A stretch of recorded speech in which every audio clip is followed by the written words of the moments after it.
Alright, what I'm going to be trying to do in this video is show you guys how to use TSW. I've already started it up, changed my resolution, set my graphics quality. First thing you notice when you start it up, it's going to ask you to choose which map your server is running. I'm going to choose Chinaris because it's the server, or that's the map that my server is running. After it's started up, I've got multiple servers, so I've got a different key ID. But the very first thing you want to do is go up at the top here and uncheck Hacker Kick. Reason I do that is because as soon as you log in, it's going to start searching for hackers, and there's a lot of false positives, and it'll just kick innocent people, and you don't want that. To sign in, I have to change my key ID because I have, like I said, I have multiple servers. Let's see here. Okay, I'll type in my password. I'll press enter. I could have clicked login. It would have done the same thing. It'll tell you database connected, Archon connected, login successful, all that crap there. And we're logged in now. I'll close this window right here. It's not necessary to do anything with that. I've already installed all the stuff onto the server. Okay, very first thing is, of course, you can see the map here, and it's going to populate with all stuff. Wow, that's annoying. But we have the chat window right here. This shows all the chat that's going on, side chat, vehicle chat. If I want to respond to this idiot right here, I can just type down here and press enter. It's going to send it out. And of course, Archon admin red colored chat. I'm going to click this little button right here to minimize that so we can get on with this stuff. Okay. Very first thing, of course, you can see there's tents. You can see the vehicles. That particular one's on fire. It's highly damaged. And here's some players right here. See, the players are represented by these little white things. If I double click on them, oh yeah, let's see here. What's that? Oh, I can say that's a post bike there because it gives me the description and all that stuff. But if I double click on the little white nub part thing, the little icon, whatever, it's going to bring up the player window. And I can see their name, their TA, or time alive, which is their total time alive for their life, not the time that they've been in the server, but the time since they've last died. I can see he's a bandit, he's on foot, location, I can see his inventory here, his humanity, total survival time, bandit kills, survivor kills, total number of deaths, his GUI ID, IP, unique ID, any vehicles he may have been in. Then we have all these buttons here which are very handy. I click give health, that'll give him full health. I could click teleport, that'll bring up the teleport window. So you can see here I have all these preset locations here that I can go through.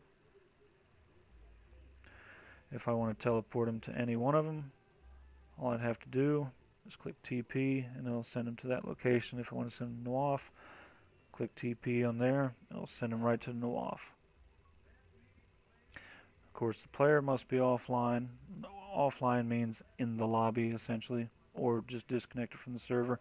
Usually I tell players to go to the lobby, and I teleport them, they rejoin back in, and they're where I'm sending them. If I want to send them to like a specific point, all I have to do is click grab, click anywhere on the map, and then I can hit TP.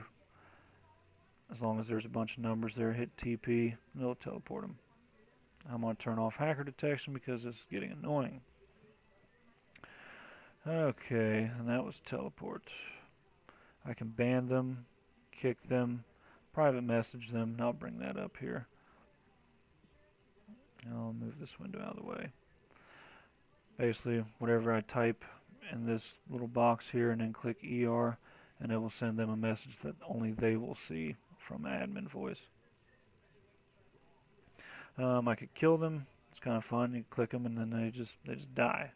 Edit gear is probably perhaps the most important one. Brings up their inventory. This is all the stuff he has. For example, I can see he has no night vision, no goggles, no main weapon. This area right here is his main inventory. Um, let's see, that's his backpack that he has. Currently has an assault pack. That is his secondary inventory, his pistol and bandages and all this stuff, and his tool belt. One unique thing about TSW is if you click on backpack up at the top, I can actually look into his backpack and add stuff as I please. Oh, let's see. Oh, this list on the side here, this is all the different things that you can give people, which is everything. Say I want to give him a shotgun, I click shotgun, click his main weapon slot, do that again here, click shotgun, click the main weapon slot. He'll have a shotgun once I click apply, and that happens live in game. They don't have to back out, you don't have to restart a server, nothing. He'll be in game, all of a sudden a shotgun appears in his hands. Let's see, main thing to remember is you have to give them ammo when you give them guns, otherwise they have a gun with no ammo. Where's the fun in that?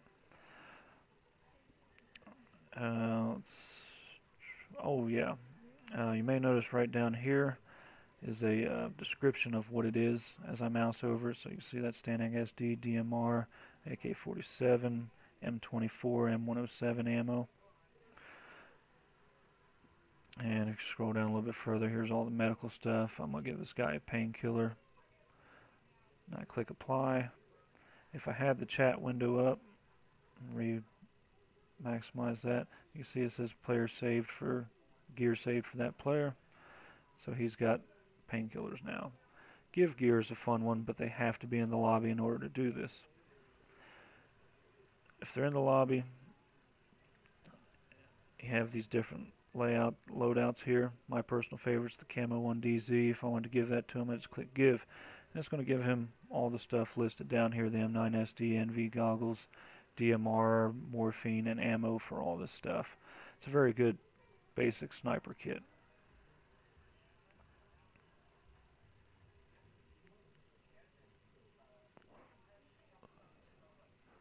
Okay, that's pretty much all of the player window here. Let's close that. Moving on. Player list. This lists all the players that are in your server. You can see it's kind of arranged by rows. If you click their name, takes them right to centers the map right on their name. This little kid 10, notice he's right there. If I click the INV buttons on the side next to their column name there, it's going to bring up their player window where I can do all the things that we just talked about previously.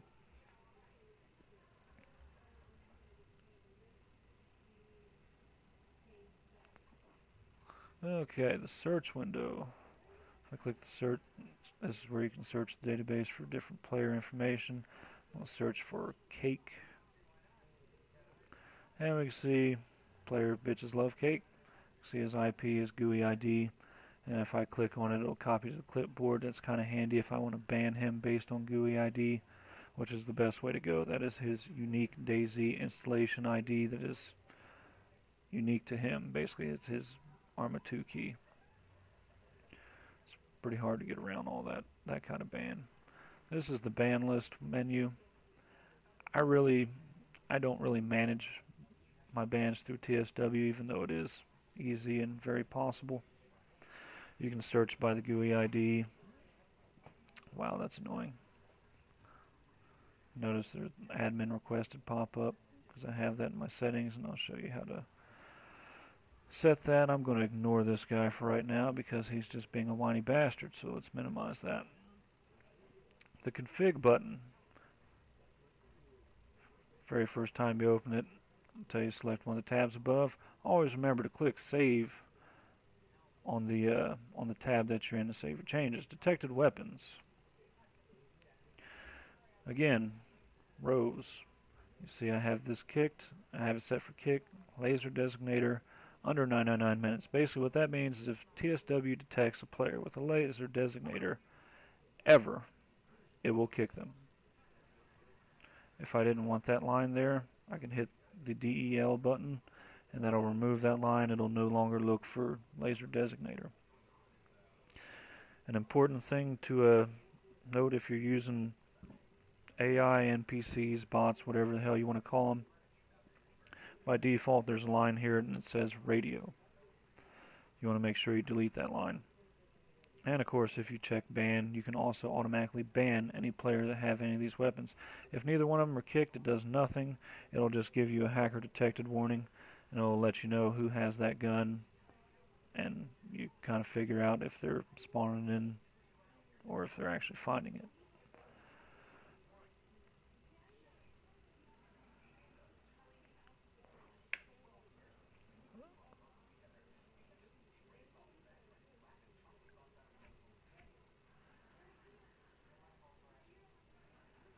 Oh, down at the bottom here. Again, if you make any changes, make sure you hit save. You can also, of course, change the number of minutes. For example, if a player has a pipe bomb, which is a satchel charge, under 15 minutes from their, basically if they spawn in and they get a satchel charge, within 15 minutes they will automatically be kicked. Because I think it takes a little bit longer than 15 minutes to find a satchel charge, but that's me.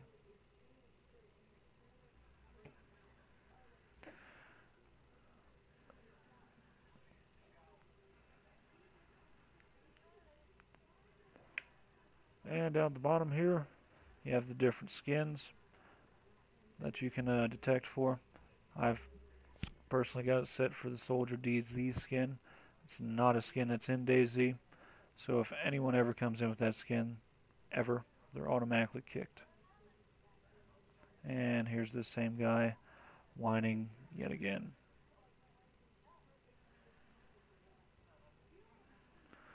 Okay, make sure you click save on any changes down here again. Next tab, server messages. If I had this enabled, whatever I have typed in here will automatically come across the chat every 180 seconds in admin voice. I can have multiple messages. I can change that time to however many seconds I want.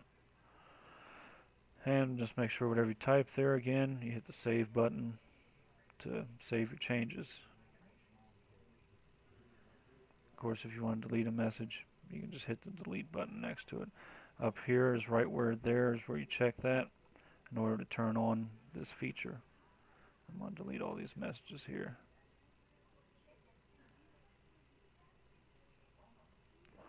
App settings. I have all of these checked. Especially use code injection for repeat live actions in game. In other words, being able to edit things in real time and actually have it happen in the server without having to restart or anything like that. Let's see, one very important thing to make sure you turn off. Lobby AFKers, I have that turned on because that's handy. Anybody that sits in the lobby for longer than 7 minutes without actually joining the game, kick them, they're just taking up a slot. Timeout hacker warning disables after 15 minutes. Make sure you turn off. It should check for swear words. If not, you're going to get a whole lot of players kicked because I'm a grown-up, I can handle language. Kids should be playing Pokemon or what the hell ever anyway. I log my chats to disk. Hacker detection sound warning. Handy. If you're in game and you have this checked, TSW will actually tell you and say hacker detected. I have a female voice checked because I don't want some dude talking to me saying hacker detected while I'm playing a game. That's just me. Audio warning for admin requested.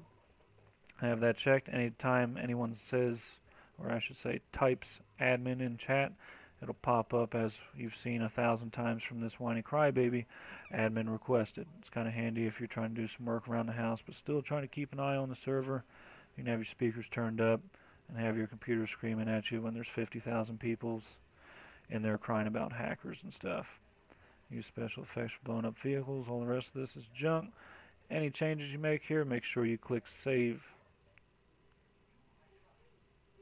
Swear words, if for some god unknown reason you actually wanted to filter that, then this is where you can type in your different swear words and save it blah blah blah. Let's see, let's close that out, and that's our configuration. Now let's go to the toolbox. That darn guy. Toolbox is the fun one. In-game toolbox. This is new to TSW. If I click on game state settings, I can click on day preset or night preset, either one. If I wanted night, I'd click on night, hit set date. Without a restart, actually in game, it will turn night and really freak out the players, but it's a fun time. You no longer have to restart the server to change what time of day it is. Same thing, if it was night, I could click day, hit set date, and the lights come on. I can lock and unlock the server if you really wanted to. Yeah, no reason to. You can restart the server, reload scripts.txt, reload events.txt, reload bands.txt. If you don't know what those are, well, Google. They're handy. From here you can also manage your vehicle spawn points, spawn in new vehicles, Beck toolbox. I never really messed with the Beck toolbox, not necessary.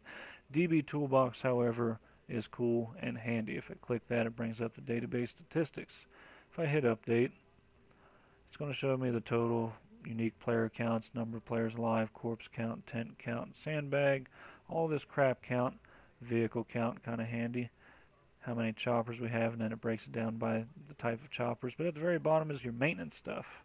You have 3 buttons. One deletes corpses, the other one deletes exploded vehicles, and the third deletes vehicles that have not been touched longer than 3 days. It's kind of handy when you have a bunch of people playing on your server and you don't want a bunch of dead bodies and exploded vehicles laying around. It doesn't look pretty. It's good times. Perhaps the most important button right here is the delete vehicles last touched longer than 3 days. Every great now and again you'll have a group of people come in, there'll be a bunch of bastards and hoard all the vehicles, move them all in the fucking forest, and then you'll have people crying that they can't find vehicles. You click that, it's going to bring those vehicles out of the forest, return them to their normal spawn points. While we were in the game, you may have, or while we were in looking at the different menus, see we have little 10 here, he's moved. You may notice this yellow line in his instance. This shows the path that he has taken to get where he is now. It's kind of handy. They're called player tracers. As we can see, this vehicle here has got smoke rolling off of it. It's a Vola limo. Oh, I forgot to mention this. If you click on vehicles, TSW treats it as a player window. Let's click that again. So we can see this Vola limo, the players inside, where it's at. We can repair, refuel, and teleport vehicles. Repairing and refueling happen in real time. If I click update fuel and damage, we'll see full repair has been given to that vehicle. It doesn't show it on the map, but it will here eventually. That smoke and all that crap will go away, and it's fully repaired. If I was in game, I could hop in there and drive the thing away. Oh, this particular vehicle doesn't have any inventory, darn it, and it doesn't show the parts either. Let's see if we can find a vehicle. Oh, they haven't fully implemented the edit gear yet, darn it. And of course, if I hit delete, I can delete that vehicle. I can teleport it. To teleport a vehicle does require a server reset. Let's see if we can find a vehicle. Let's take a look at this Huey here. I know it has some stuff in it. Okay, here we go. We can see this Huey has some inventory. It has 10 rounds SVD, 20 rounds DMR, soda, engine parts, fuel tank parts, all this crap. If I scroll down a little bit further here, you can see all the different parts: electronics, glass, main rotor, motor, tail rotor, all this stuff. If I remember right, 1 is damaged and 0 is repaired. I may have that backwards though. What kind of weird language this is. Let's see if we can find. Here's a Vola limo. Same thing. Kerosene is gas, motor, whatever the hell steer. I don't know what the hell that is. Steering wheel, fuel tank parts. Each wheel has individual health, of course. This chat window. Right now I'm in the, we have all these buttons at the top here. Right now I'm in the log window, and if I scroll up, you can see it logs everything. Side chat, hacker detections, vehicle chat, direct chat, all that crap. And of course, just the chat button is surely the chat. If I click on the hack detection, this shows me the different alleged hacker detection. For example, this detected binocular vectors on this player, and that he's had them in under 15 minutes. Binocular vectors are just rangefinders. If I click C, it'll bring up that player window, and then I can edit his gear, take it from him if necessary, kick him, ban him, do whatever I need to do.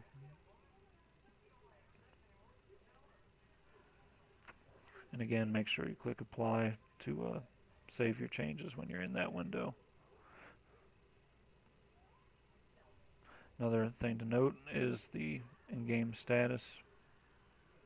Bring that back up. In-game status right there. If it says in-game, he's in the game. If he's in the lobby, then that means you could teleport him, do whatever to him.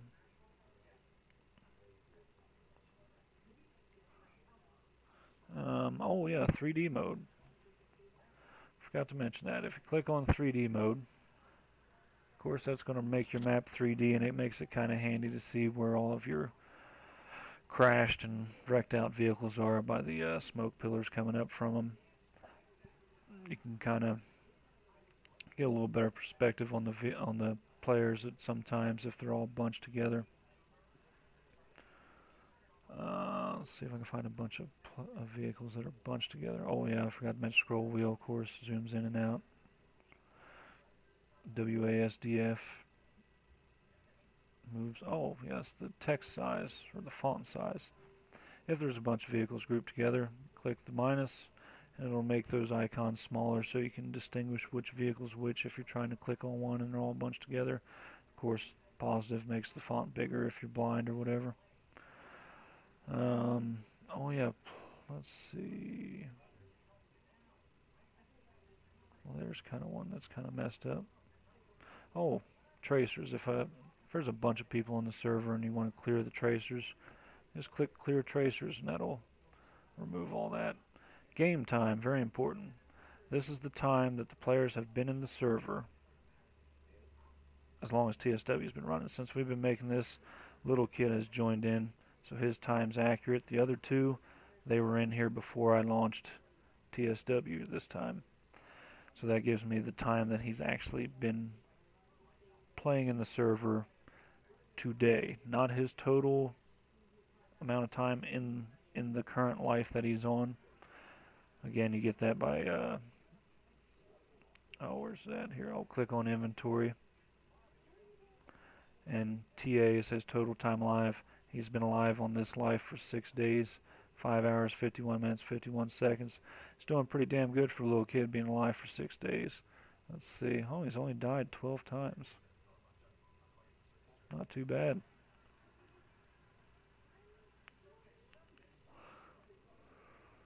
But yeah, that I think that's pretty much it as far as TSW. I mean, it's a pretty good program, pretty quick and pretty easy.